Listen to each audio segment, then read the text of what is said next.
toen ben ik weer naar de universiteit gegaan.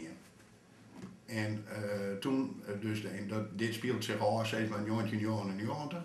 En toen ben ik rechten gaan studeren. Tegelijkertijd, ik wie altijd van mezelf altijd aardig thuis in de belastingen. En in 2010 zou de belastingwet jou veranderen. Dus ik denk, jongen, je moest dat fiscaal recht, dat moest erbij pakken. En dat is eigenlijk dat is de eerste propedeuse van de jochten. En daarna splitst het zich al. Wat ik dien heb, ik heb Nederlands recht en fiscaal recht naast elkaar dien. Ik ben uiteindelijk afstuderen in fiscaal recht. En maar Nederlands recht is eigenlijk nog een peer tentamens en afstudeerscript, dan zoek ik niet waar de meeste titel te pakken had. Nou, en toen wie eigenlijk het daar, zeg maar in die grens, daar komt echt de politiek aan de hoek. Ja, dat was waar. Wanneer komt de politiek? Ja. Nou, het punt wie altijd, ik wie altijd bordpolitiek interesseren. Hè, en alleen, ik kon me nooit ergens bij gaan, want ik wie altijd voort. Als je internationaal verdiend werk bent, zit je 50% van je werkende tijd zit je in het buitenland. Dus je kan nooit je afspraken maken met vergadering en weet ik wat al je. Dus ik kon er nooit bij wezen.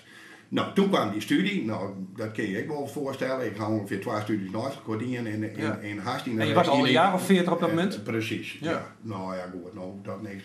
Nee, maar net jaar is toch gewoon leren en dan komt dat even clear. Maar toen wat ik wel woe, ik woe terug de Rijstenberg van die studie. Ik denk, ik maar terug, want er waren mensen die begonnen dat in deeltien, die zeiden van ja, dan ben ik zomaar achter, je bent met de studie aan. Ik denk, oh jasjes, nou dan neem ik het risico dat ik jou wel hekje. Dus ik maak terug de Rijstenberg heen, dus het eind met in zichtwijze van de studie, en dan gun ik mezelf wat meer ruimte. Nou, op dat moment, en dat wie dus net de vorige stedenverkiezingen, maar de stedenverkiezingen daarvoor, toen ben ik lid van de FNP. En waarom de FNP? Nou, en dat had weer, maar dat internationaal opereren had dat te maken. Als je een protte voortbinnen en een protte uit van huis af binnen, dan beginnen je te realiseren hoe verschrikkelijk belangrijk het is dat je opereren van een hele stevige, solide basis.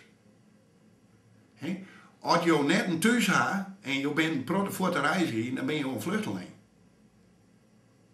En die basis vind je bij de FNP? En die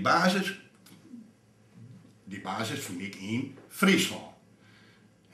Die basis vind ik in die players die in Blaaien staat. Waar ik nog 14 hectare groen heb. Dus ik bedoel, ik ben Friesland. Om het nou maar eens door te stellen. Dus dat is een hele hege waarde is dat voor mij. En vanuit dat perspectief ben ik bij de FNP gegaan. Dus het is net een verhaal vanuit het is alleen maar Friesland en ik wil niks zien. Of ik wil niks, ik concentreer me op. Nee, het is juist omdat je er boeten west bent en omdat je de hele wereld onkennen willen. Ik wil wel heen kennen. Ik wil alles zien. Ik wil alles. Het is geen superioriteitsgevoel. Nee, maar het is het opereren vanuit een hele sterke basis. Ja. En als ik dan, laat ik eerst vragen, en hoe ben je dan vervolgens in actief geworden bij de FNP? Nou, dat is eigenlijk haast een beetje cliché. Ik woe het wel. Ja? Ik bedoel, ik was lid, maar op zich woe ik wel actief. Ik wil wat doen.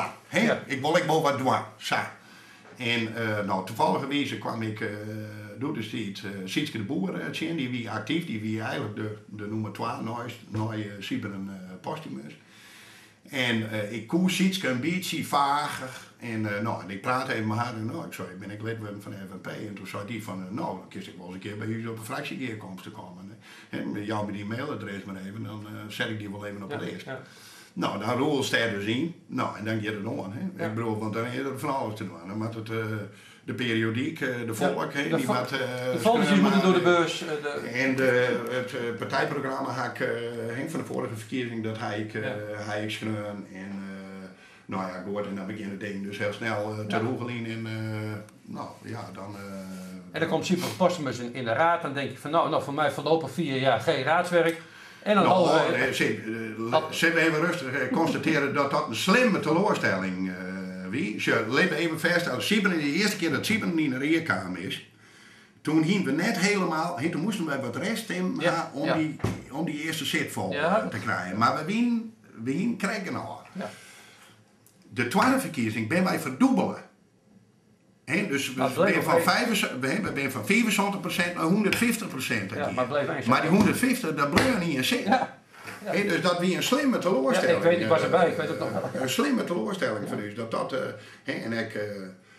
Maar klaar, de maak je hier dus wel bij democratisch. De wien wil een heel grote oorzaak, want ze zien een die ik heeg op een provinciale lijst. Maar goed, we kennen wel een heel lang verhaal doorheen, maar alles is oorsworden, dus we toch zien dat het waar.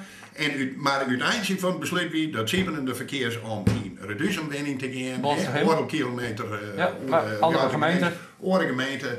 En zo ben ik 7 dus opvolgen in een